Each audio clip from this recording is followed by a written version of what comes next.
नमस्कार, मैं रवीश कुमार। आपका अंदाज़ा सही है कि क्या कहने जा रहा हूँ, लेकिन गुजारिश है कि जो भी कह रहा हूँ उसे धीरज के साथ सुनिएगा। भारत की पत्रकारिता में स्वर्ण युग तो कभी था भी नहीं, लेकिन आज के दौर की तरह भस्म युग भी नहीं था।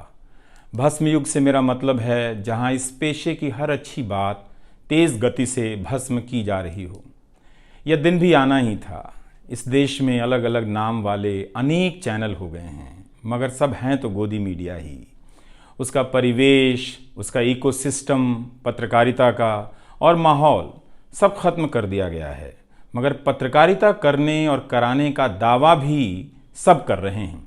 खासकर वो भी कर रहे हैं जो उसी सत्ता का हिस्सा माने जाते हैं, उसी के रूप में देखे जाते हैं, जिसकी ताकत से हर दिन पत्रकारिता इस देश में कुचली जा रही है। जब वो कहे कि वह उच्च स्तरीय पत्रकारिता करना चाहता है, तब ऐसा दावा करने वालों को ज़रा संदेह की निगाह से देखिए। गोदी मीडिया और सरकार भी पत्रकारिता का अपना मतलब आपके ऊपर थोपना चाहती है। अगर इसका मतलब किसी भी रूप में वही है, तब आप एक बार फिर से झांसे में आने वाले हैं।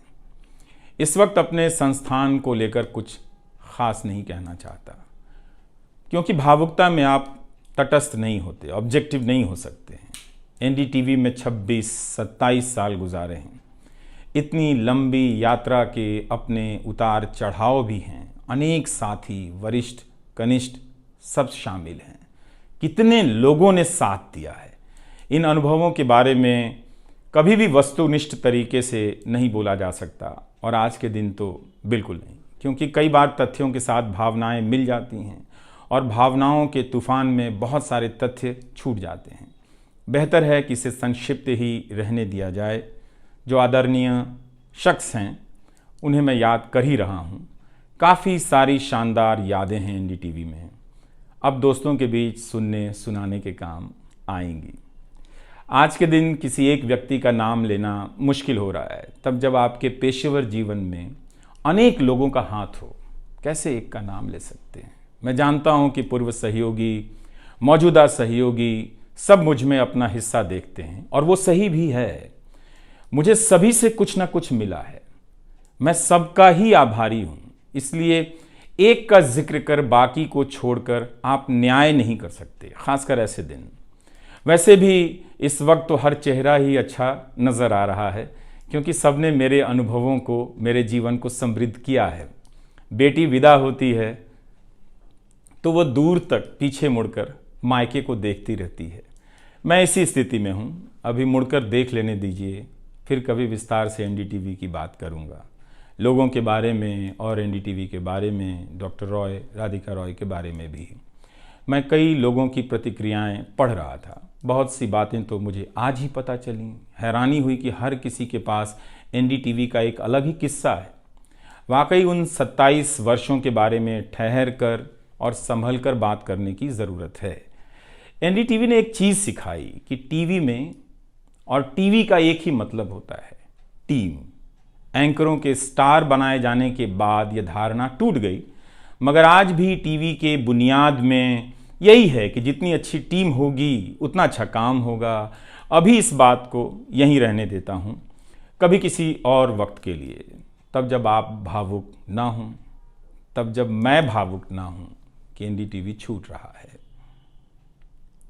अगस्त 1996 में एनडीटीवी से औपचारिक रूप से जुड़ा था। अगस्त 1996 में ट्रांसलेटर के रूप में, अनुवादक के रूप में। लेकिन उसके पहले कई महीनों तक मैं यहाँ चिट्ठियाँ छांटता रहा। बोरे में चिट्ठियाँ आती थीं और मेरे पास रख दी जाती थीं।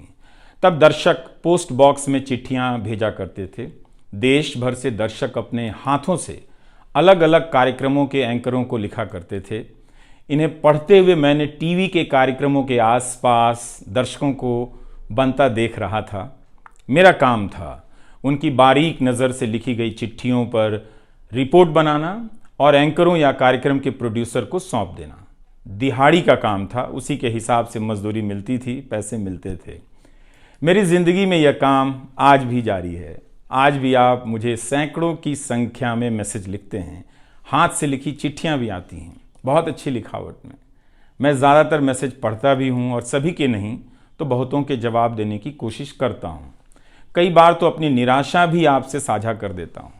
मैं आपके बीच आकर अपने मन का भाव नहीं छिपाता, क्योंकि मैं आपके बीच बताने के लिए आता हूँ। अगर खुद को ही छिपाने लगा तो वो पूरा बताना नहीं होता है। मुझे तो लगता है कि कई हजार दर्शकों के पास मेरे लिखे हुए जवाब होंगे। उंगलियों में दर्द रहने के कारण इन दिनों जवाब देना कम कर दिया है। तो एक तरह से जिन चिट्ठियों से एनडीटीवी में मेरी शुरुआत होती है, उनका आना जाना आज भी जारी है, आज तक जारी था।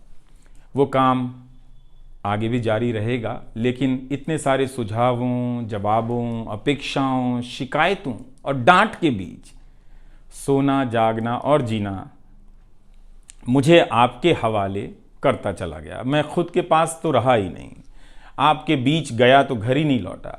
शायद अब कुछ वक्त मिलेगा खुद के साथ रहने का। आज की शाम एक ऐसी शाम है जहां चिड़िया को उसका घोंसला नज़र नहीं आ रहा, क्योंकि कोई और उसका घोंसला ले गया है, मगर उसके सामने थक जाने तक एक खुला आसमान ज़रूर नज़र आ रहा है। तो खैर, उसके बाद अनुवादक बना और कई पत्रकारों की रिपोर्ट का अंग्रेज़ी से हिंदी में अनुवाद करता रहा। इसके बाद मैं रिपोर्टर बन गया और फिर मेरी दैनिक रिपोर्ट की अलग यात्रा शुरू होती है। रवीश की रिपोर्ट से काफ़ी कुछ सीखने को मिला। तो इस तरह से ये एनडीटीवी में ही संभव हुआ कि एक चिट्ठी छांटने वाला इसके एक चैनल का ग्रुप एडिटर समूह संपादक बनता है और आज उसे छोड़ रहा है, इस्तीफा दे रहा है। बहुत बड़ी बड़ी शक्तियाँ पीछे खड़ी हैं इस एक पत्रकार के पीछे। तो स्वाभाविक है कि ये नौबत आनी थी, इसका अंदाज़ा मुझे पहले भी था, लेकिन जिस दिन आता है उस दिन अच्छा तो नहीं लगता है। लेकिन मैं आपसे यह भी कहना चाहता हूँ कि जब भी मेरे बारे में मूल्यांकन करें, इस बात की सहानुभूति मुझसे ना रखें कि मैं चिट्ठी छांटता था। मैं उनकी तरह नहीं हूँ कि अचानक चाय बेचने की बात करने लग गया। उतर रहा हूँ जहाज़ से, बात कर रहा हूँ चाय बेचने की। सहानुभूति के लिए या फिर अपने संघर्ष को महान बताने के लिए मैं ऐसा नहीं करना चाहता। इस देश में हर किसी का संघर्ष ही पहाड़ चढ़ने के जैसा है। आप एम्स के बाहर मरीज जो खड़े हैं, उनके परिजन जो खड़े हैं, उनसे मिल लीजिए। आपको पता चल जाएगा कि उनकी चुनौतियां कितनी बड़ी हैं और आपका दुख कितना कम है, छोटा है। लेकिन आज के दिन मैं आप सभी के बीच दर्शकों की बात करना चाहता हूं। इस दौर में कुर्सी पर बैठे किरदारों को टूटते हुए देखा, सबने देखा। संस्थाओं को भस्म होते देखा, आपने देखा। नफरती तूफान में लोगों को भटकते देखा, मगर मैंने इसी दौर में एक नई संस्था भी बनते देखी है। वह संस्था है जनता की संस्था, दर्शकों की संस्था। दर्शक ही अपने आप में इंस्टीट्यूशन बन जाते हैं। आप दर्शकों की संख्या भले कम है, मगर आप दर्शकों ने मिलकर जर्जर किए जा रहे इस लोकतंत्र में जनता नाम की संस्था का पौधा सूखने से बचा लिया। एनडीटीवी में मुझे जब भी अवसर मिला, मैंने जान लगा दी। मैंने कभी उन अवसरों को अपने लिए नहीं देखा, बल्कि यही सोचा कि ये अवसर मुझे आप दर्शकों के लिए मिला है, इसलिए उन सभी अवसरों को आप दर्शकों की कहानियों से भरता चला गया और मैं आप दर्शकों का होता चला गया। आपका दावा मुझ पर बहुत बड़ा है, मैं जानता हूँ। आप मुझ पर बहुत दावा रखते हैं। मेरे आसपास आप दर्शकों की वजह से एक न्यूज़ रूम बन गया था, पब्लिक न्यूज़ रूम, जो दफ्तर के भीतर नहीं, आपके घरों में था, आपके दिमाग में था। दुनिया भर में फैले कितने दर्शकों ने आगे आकर मेरी मदद की है। आपने कभी मुझसे पैसे भी नहीं मांगे, कभी एहसान तक नहीं जताया। विदेशों में मेरे लिए वीडियो रिकॉर्ड किया, रिसर्च किया। मेरा हर कार्यक्रम किसी न किसी दर्शक के सहयोग का उदाहरण है। आप दर्शकों ने मेरी जानकारियों को दुरुस्त किया है, गलती की है तो डांटा भी है और काफ़ी कुछ उसमें जोड़ भी दिया है। कई सारे एक्सपर्ट, कई सारे छात्र, कई सारे प्रवासी भारतीय, स्थानीय भारतीय दर्शक बनने के साथ साथ मेरा साथ दे रहे थे और पत्रकार भी बन रहे थे और इस पेशे के एक छोटे से द्वीप को बचा रहे थे। इस प्रक्रिया को बिखरते देखना, दर्शकों के बनने की प्रक्रिया को बिखरते देखना और फिर से बनते देखना बहुत सुखद अनुभव रहा। आप दर्शकों में से कईयों ने मेरे लिए अलग अलग भाषाओं से अनुवाद तक कर दिया। संसाधनों की हमेशा मेरे पास कमी रही, मगर आप सभी ने मिलकर पूरी कर दी, सिर्फ इसलिए कि प्राइम टाइम में जो भी जाए ठीक से जाए। वो मेरा नहीं, आपका प्राइम टाइम था। कभी खराब शो कर दिया तो आपने अपनी निराशा बताने में कोई संकोच नहीं की। आप वाकई लाजवाब हैं। दर्शक ही मेरे नियमित संपादक हैं, निरंतर संपादक हैं आप दर्शक मेरे। मैं अक्सर कहता हूं कि एक पेड़ में कई बारिशों का पानी होता है। आपके जैसे दर्शकों के होने में ही किसी रवीश कुमार का होना है। आप हर मौसम में बरसात बनकर आ जाते हैं, सूखते पेड़ों को हरा करने आ जाते हैं। आज आपकी बदौलत यूट्यूब पर, ट्विटर पर कितने ही पत्रकार खड़े हो गए। आप उन सभी के पीछे खड़े हैं। आज कई वेबसाइट हैं जिन्हें आप सब्सक्रिप्शन के बहाने आर्थिक मदद देते हैं। जब लोकतंत्र में एक भी संस्था नजर नहीं आ रही थी, अदालतें कमजोर नजर आ रही थी, आ रही हैं, आप दर्शक नजर आ रहे थे। आज के दौर में आप ही पत्रकारिता के सबसे बड़े संस्थान हैं। पत्रकारिता अब संस्थानों में नहीं बची है, आप जैसे दर्शकों के बीच बची हुई है, जिनकी मदद से आज पत्रकार सवाल पूछ रहे हैं। यही आपका इस वक्त में सबसे बड़ा योगदान है। हो सकता है कि कोई जनता की आवाज को पूरी तरह कुचल दे, उसकी आवाज पर धार्मिक नफरतों की आंधी धूल को भर दे, ढक दे, लोकतंत्र को मिटा दे, मगर आप दर्शकों का होना हौसला देता है कि लोकतंत्र भले खत्म हो जाए, मगर उसकी चाहत कभी खत्म नहीं होगी, क्योंकि आप जैसे दर्शक अपनी जवाबदेही को, जिम्मेदारियों को बहुत खूब समझते हैं। इस मुश्किल वक्त में आपने एक पत्रकार पर भरोसा किया, उसे कितना प्यार दिया। कई बुजुर्ग माँओं ने मेरे बाल सहला दिए, गाल छू लिए, तो किसी ने मेरे गमले में गुलाब के फूल लगा दिए, किसी ने चने का सत्तू भेज दिया कि मेरी सेहत ना खराब हो, किसी ने शहद भेज दी, किसी ने धूप में खड़े देखा तो सर पर गमछा तान दिया और छाता खोल दिया, किसी ने जेब में कलम रख दी, महंगी कलम। आज के दिन मैं एनडीटीवी से ज़्यादा आप दर्शकों को याद करना चाहता हूँ। आपके बिना मैं कुछ नहीं कर पाता। मुझे आप दर्शकों पर नाज है। कई बार लगता है कि मैं संस्था का कम, आप दर्शकों का प्रतिनिधि ज़्यादा हूँ। मुझे काम करने की आज़ादी मिली संस्था में, निर्बाध आज़ादी, और उस आज़ादी को मैंने हमेशा संभाल कर रखा, क्योंकि आपकी तेज नज़र मुझ पर थी। खुद को काफी संभाला कि कुछ गलती ना आ जाए, कुछ मुझसे चूक ना हो और मुझ में अहंकार ना आ जाए और बदले में आज़ादी चली जाए। मेरे आगे दुनिया बदलती रही, मगर टेस्ट मैच के खिलाड़ी की तरह पिच पर टिका रहा। पर अब किसी ने मैच ही खत्म कर दिया है, उसे T20 में बदल दिया है। जनता को चवन्नी समझने वाले जगत सेठ हर देश में हैं, इस देश में भी हैं। अगर वो दावा करें कि आप तक सही सूचनाएं पहुंचाना चाहते हैं, तो इसका मतलब है कि डॉलर अपनी जेब में रखकर आपकी जेब में चवन्नी डालना चाहते हैं। पत्रकार एक खबर लिख दे तो जगत सेठ मुकदमा कर देते हैं और फिर सत्संग में आकर प्रवचन भी देते हैं कि वे पत्रकारिता का भला चाहते हैं। आप दर्शक इतना तो अपना भला समझते होंगे। इसलिए आज मैं अपने संस्थान से ज़्यादा आप दर्शकों को याद करना चाहता हूं। मुझे हमेशा लगता था कि हिंदी का पत्रकार छत क्यों नहीं छू पाता है। ऐसा क्यों है? हिंदी पत्रकारिता के कई श्रेष्ठ संपादकों, पत्रकारों के कार्यों पर निगाह रहती थी। उनकी गहराई हैरान करती थी, फिर भी लगता था कि उनकी बात जमाने तक ठीक से नहीं पहुंची, पेशे के भीतर उन्हें उनकी जगह नहीं दी गई। पत्रकारिता का मतलब अंग्रेजी का पत्रकार होना हो गया। इसके कुछ ठोस कारण भी हैं, उनमें विस्तार से जाने का समय नहीं है, लेकिन तब भी हिंदी के जुझारू पत्रकार आसमान क्यों नहीं छू सकते हैं, यह बात कचोटती रही। इन सब बातों ने मेरे व्यवहार में काफ़ी बदलाव कर दिए। भाषा को संयमित किया, मर्यादित किया, ताकि हिंदी का प्रभाव कम ना हो। बहुत सजगता से अपना काम इस तरह से किया कि लोगों को, देश के किसी भी हिस्से के लोगों को मेरी हिंदी से प्यार हो जाए। मेरी मातृभाषा हिंदी नहीं है, भोजपुरी है। भोजपुरी गांव है मेरे लिए। हिंदी मेरे लिए भाषा का वो शहर है, पहला शहर, जहां मैं गांव से शहर आया था, लेकिन मुझे भारत के हर राज्य के दर्शकों से प्यार मिला है। हिंदी प्रदेशों की कुंठित राजनीति ने हिंदी को हथियार बना दिया। इससे हुआ कुछ नहीं, हिंदी को लेकर कुंठाएं ही बढ़ती चली गईं, किसी का भला नहीं हुआ। मैं उन सभी गैर हिंदी भाषी पत्रकारों, सामाजिक कार्यकर्ताओं, विद्वानों का शुक्रिया अदा करना चाहता हूं, जिन्होंने मेरी हिंदी को समृद्ध किया, जिन्होंने मेरे लिखे हुए का अपनी भाषा में अनुवाद किया और अपनी भाषा में लिखी हुई जानकारियों का मेरे लिए अनुवाद कर दिया मुफ्त में। कई बार लगता था कि अलग अलग डिब्बे जुड़ते जा रहे हैं और रेल बनती जा रही है। उर्दू, मलयालम, तमिल, कन्नड़ा, पंजाबी, गुजराती, मारवाड़ी, बंगाली, मराठी भाषा के पत्रकारों ने कितना कुछ जोड़ा है।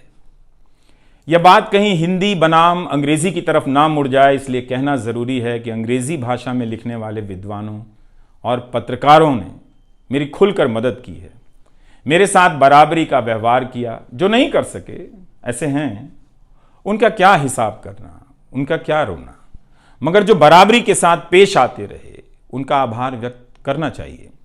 उन सभी ने अपना श्रेष्ठ मुझसे साझा किया, किताबें दी, अवसर बताए, मेरे लेख का अनुवाद तक कर दिया, ज्यादा लोगों तक पहुंचा दिया। मेरे जीवन में इतिहास के मेरे शिक्षकों का बहुत योगदान है। मेरे शिक्षक मेरी जान है। मैं चाहता हूं कि आप मेरे जरिए मेरे पीछे खड़े अनगिनत लोगों के बारे में जानें, उन्हें भी देखें। और दोस्तों को कौन भूल सकता है, बहुत अच्छे अच्छे दोस्त मिले, कम मिले लेकिन मिले।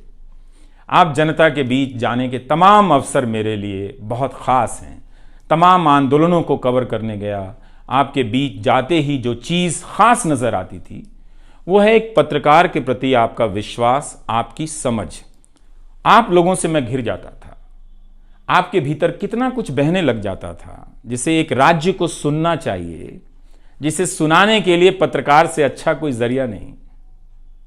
मुझे आपके बीच आकर हमेशा लगा कि आप सरकार को कैसे देखते हैं, और मैं उस नजर से सरकार को देखने लगा।